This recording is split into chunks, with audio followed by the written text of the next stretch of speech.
நம்ம லைஃப்பில் நம்மளை சுற்றி பலதரப்பட்ட டிவைசஸ் இருக்குது. இந்த டிவைசஸ் எல்லாம் பவர் பண்ணக்கூடியது பேட்ரிஸ் மட்டும்தான்.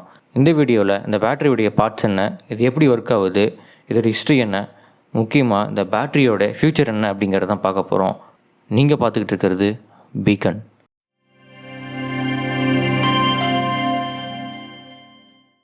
லா ஆஃப் கன்சர்வேஷன் ஆஃப் எனர்ஜி அப்படிங்கிறது ஃபிசிக்ஸில் ரொம்ப பேசிக்கான ஒரு பிரின்சிபல்.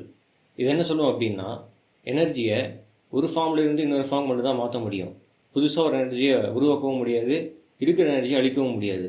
இந்த ஒரு ப்ராசஸ் தான் எல்லா பேட்டரிஸ்லையுமே நடக்குது. ஒரு பேட்டரி அப்படிங்கிறது பேசிக்காகவே ஒரு எலக்ட்ரோகெமிக்கல் டிவைஸ். இது என்ன பண்ணும் அப்படின்னா, கெமிக்கல் எனர்ஜியை எலக்ட்ரிக்கல் எனர்ஜியாக மாற்றும். அந்த எலக்ட்ரிக்கல் எனர்ஜியை தான் நம்ம எல்லா டிவைஸ்லையும் யூஸ் பண்ணிகிட்ருக்கோம். எல்லா பேட்டரிஸ்லையுமே முக்கியமாக 3 பார்ட்ஸ் இருக்கும். இதில் ஃபர்ஸ்ட் பார்ட்டோட பேர் கேத்தோட். இந்த கேத்தோடு தான் பாசிட்டிவ் டெர்மினல். இந்த பாசிட்டிவ் டெர்மினலை நீங்கள் ஒரு எலக்ட்ரான் மேக்னெட்டாக நினச்சிக்கலாம். ஏன்னா இதுக்கு எலக்ட்ரானை வாங்க மட்டும்தான் பிடிக்கும். இந்த ப்ராசஸோட பேர் தான் ரிடக்ஷன் அப்படின்னு சொல்லுவாங்க. ரெண்டாவது டெர்மினலோட பேர் ஆனோடு. இது நெகட்டிவ்லி சார்ஜ் டெர்மினல். இதுக்கு எலக்ட்ரானை கொடுக்க மட்டும்தான் பிடிக்கும். இந்த ப்ராசஸோட பேர் ஆக்சிடேஷன். மூணாவது பார்ட்டோட பேர் எலக்ட்ரோலைட். இந்த எலக்ட்ரோலைட் அப்படிங்கிறது ஒரு சொல்யூஷன். இந்த எலக்ட்ரோலைட் அப்படிங்கிறது ஆனோடுக்கும் கேத்தோடுக்கும் நடுவில் அயன்ஸை பாஸ் பண்ணுறதுக்கு யூஸ் பண்ணுற ஒரு மீடியமாக இருக்கும். இந்த எலக்ட்ரோலைட் அப்படிங்கிறது லிக்விடாக இருக்கலாம், சாலிடாக இருக்கலாம், இல்லை ஜெல்லாகவும் இருக்கலாம்.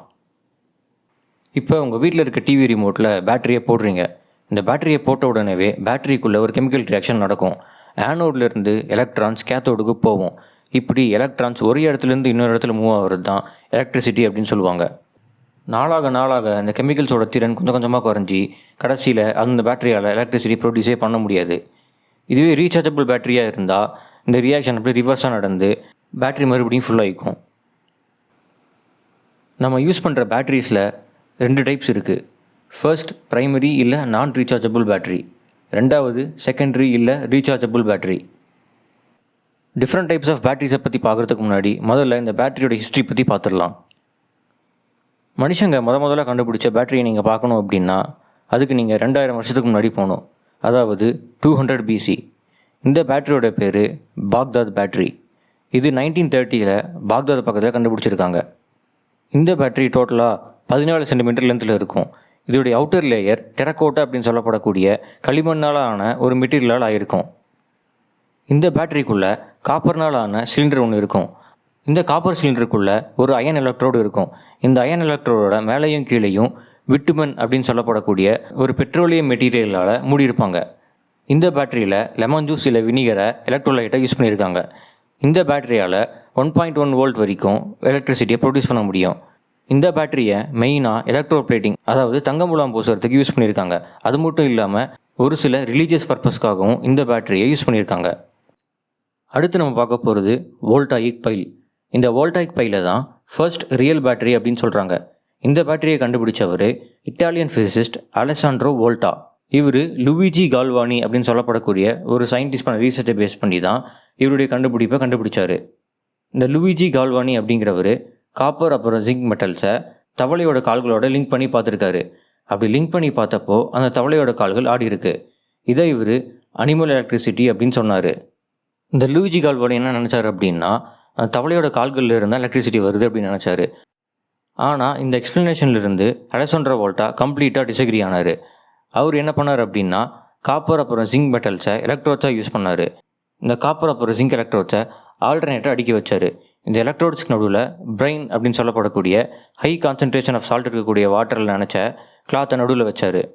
அதுக்கப்புறம் டாப் அப்புறம் பாட்டம் எலக்ட்ரோட்ஸை ஒயரால் கனெக்ட் பண்ணப்போ எலக்ட்ரிசிட்டி ப்ரொடியூஸ் ஆச்சு. இந்த டிவைஸுக்கு பேர் தான் வோல்டாயிக் பைல்.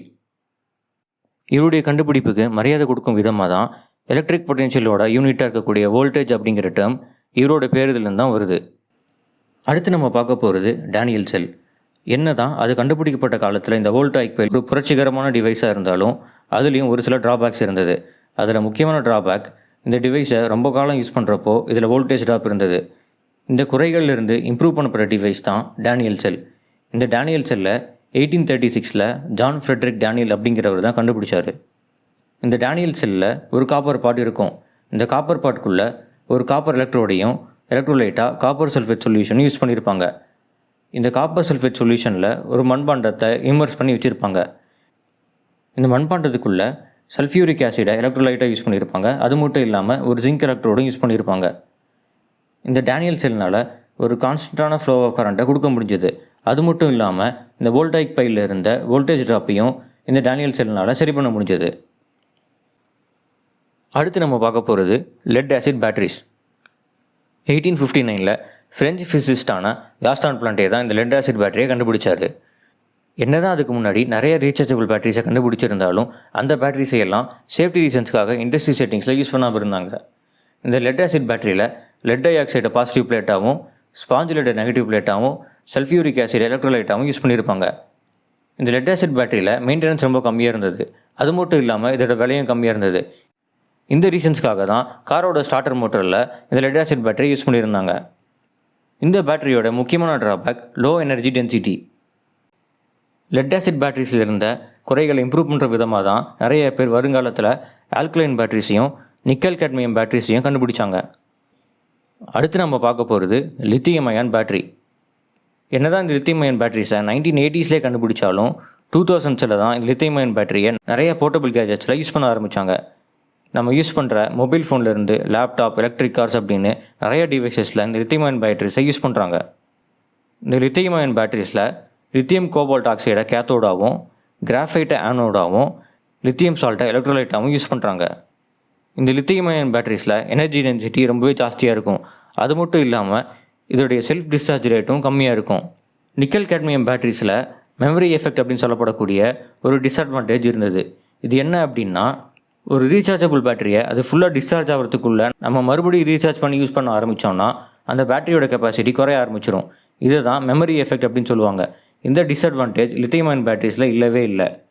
இந்த லித்தியம் அயன் பேட்டரிஸால் தான் இப்போ நீங்கள் இந்த வீடியோவையும் பார்த்துக்கிட்டு இருக்கீங்க. அடுத்து நம்ம இந்த பேட்டரி டெக்னாலஜியுடைய ஃப்யூச்சர் என்ன அப்படிங்கிறத பார்ப்போம். நம்ம முதல்ல பார்க்க போகிறது சாலிட் ஸ்டேட் பேட்டரிஸ்.